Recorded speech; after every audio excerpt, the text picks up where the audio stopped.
on va faire de notre mieux pour pas que ça lâche, jusqu'à temps qu'il y ait quelqu'un qui arrive puis qui prend la relève. Là.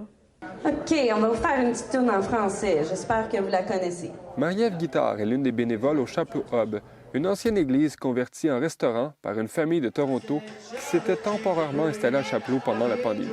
Une possible fermeture de l'établissement aurait causé l'émoi chez certains membres de la communauté.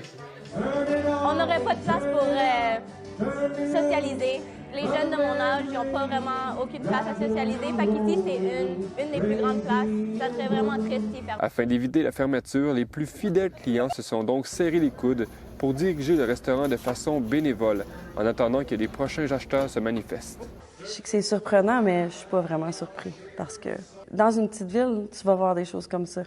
Ici, les gens, quand il y a quelque chose qui leur tient à cœur, on se prend ensemble et puis we make it happen.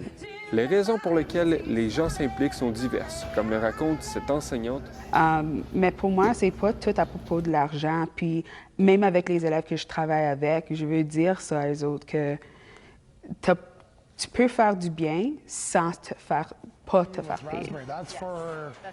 Gabriel Taylor est superviseur dans un moulin à scie, mais il a accepté le rôle de gérant d'établissement les vendredis pour que ses enfants puissent profiter de ce lieu de rassemblement important pour eux.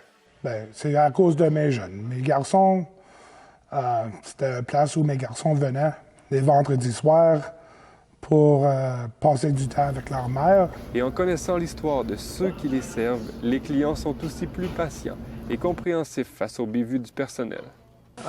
When it arrived, it was a bit burned, but at the same time, I'd rather it be a bit burned and it be made with care and attention than to be rushed. And I know there was effort put into it. Des efforts, l'équipe de bénévoles en place continueront d'en mettre afin que cette ancienne église, devenue un restaurant, puisse garder sa vocation d'antan, être un lieu de rassemblement. Ici Jimmy Chabot, Radio-Canada, Chapleau.